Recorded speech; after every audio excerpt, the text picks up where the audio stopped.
نحمده ونصلي على رسوله الكريم اما بعد فاعوذ بالله من الشيطان الرجيم بسم الله الرحمن الرحيم رب اشرح لي صدري ويسر لي امري واحلل عقدة من لساني يفقهوا قولي۔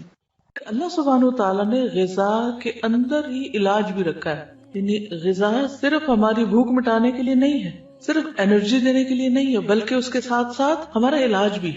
تو جب آپ کبھی بیمار ہوں اور کچھ کھانے لگے اور سمجھ نہ آئے کہ کھانا چاہیے یا نہیں، تو دعا کر لیا کرے کہ اللہ تعالیٰ اس کو میرے لیے غذا اور دوا دونوں ہی بنا، ٹھیک ہے؟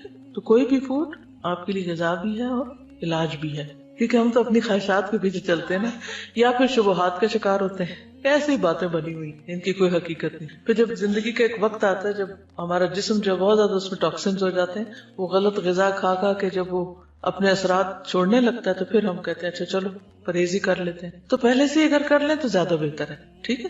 تو اگر میں آپ سب کو یہ ہوم ورک دے دوں کہ اپنا بلڈ گروپ جانیں اور اس علم کو مزید تھوڑا سا حاصل کریں تو اٹس انٹرسٹنگ اور اس سے فائدہ ہوتا ہے۔ پہلی بات یا پہلا اصول کلیہ قاعدہ یہ ہے کہ صحت کو نقصان دینے والی غذا سے پرہیز کریں۔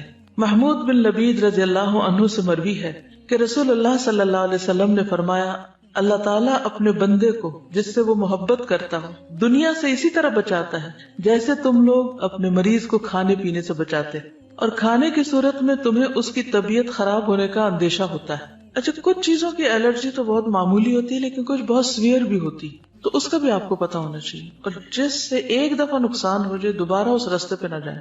رسول اللہ صلی اللہ علیہ وسلم نے فرمایا، جب اللہ تعالیٰ کسی بندے سے محبت کرتے ہیں تو اسے دنیا سے اس طرح روکتے ہیں جس طرح تم میں سے کوئی اپنے مریض کو پانی سے روکتا ہے۔ بعض بیماریوں میں پانی پینا نقصان دہ ہوتا ہے، کسی کو معلوم ہے؟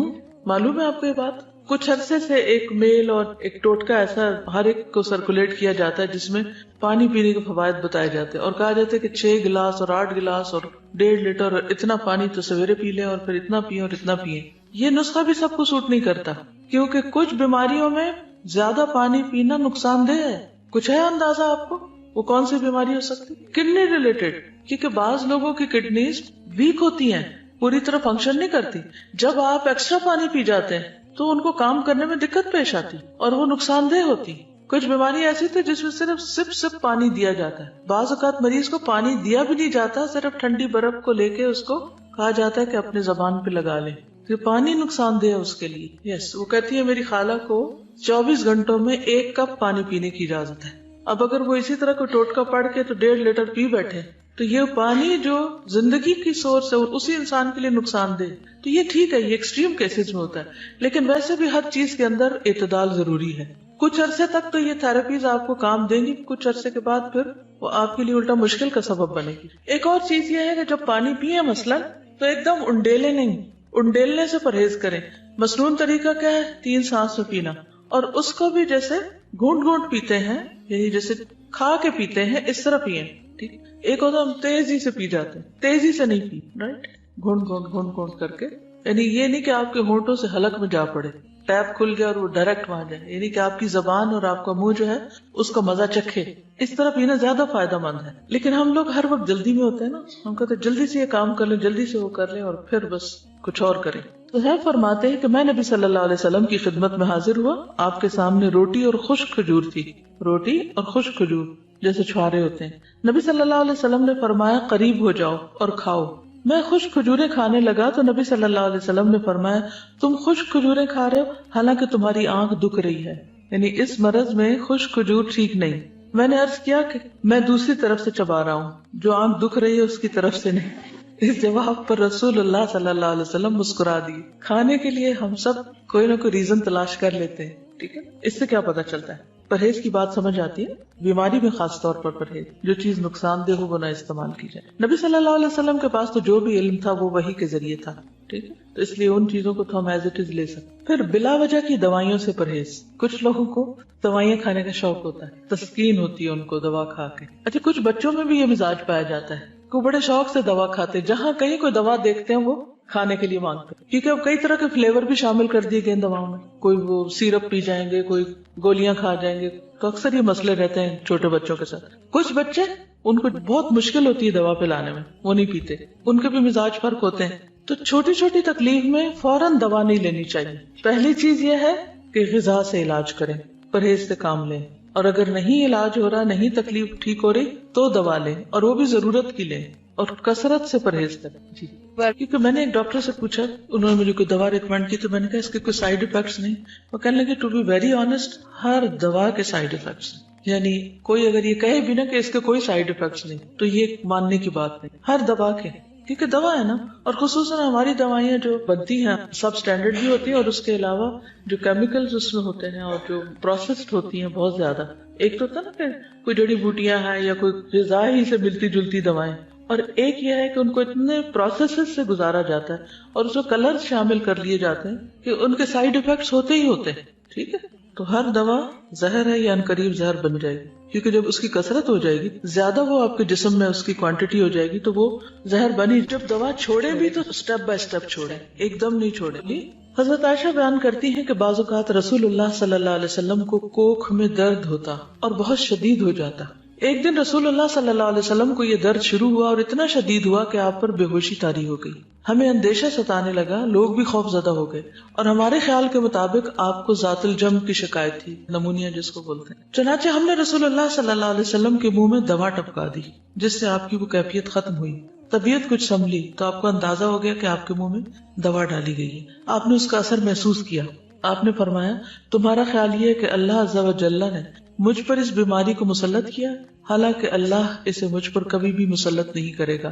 اس ذات کی قسم جس کے ہاتھ میں میری جان ہے، گھر میں میرے چچا کے علاوہ کوئی آدمی ایسا نہ رہے جس کے منہ میں دوائی نہ ڈالی جائے. یعنی ان سب نے مل کے میرے منہ میں ڈالی ہے، اب ان کے منہ میں بھی ڈالی جائے. ٹھیک، یعنی حتیٰ کہ کوئی شخص بے ہوش ہو یا بعض امراض ایسے ہیں کہ اس میں دوا دینے سے پہلے اس سے پوچھ لینا چاہیے. اس لیے بہت سے ڈاکٹر سائن لیتے ہیں کہ آپ راضی ہیں اس پر. خصوصاً سرجریز میں تو آپ دیکھیں کہ سگنیچر کرنے پڑتے ہیں اور ڈسکلیمرز ہوتے ہیں کہ ہم ذمہ دار نہیں ہیں.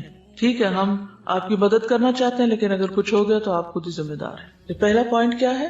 پرہیز علاج سے بہتر ہے. دوسرا، بلا ضرورت دوا سے اجتناب کی. ایک اور چیز یاد رکھیے، جب کسی بھی دوا کے کھانے سے کوئی ری ایکشن فیل ہو رہا آپ کو، آپ کے جسم کے اندر کوئی چیز ایسی محسوس ہو رہی یا اسکن پہ یا کسی بھی طرح، تو فوری طور پر پھر مزید کنسلٹ کر لینا چاہیے.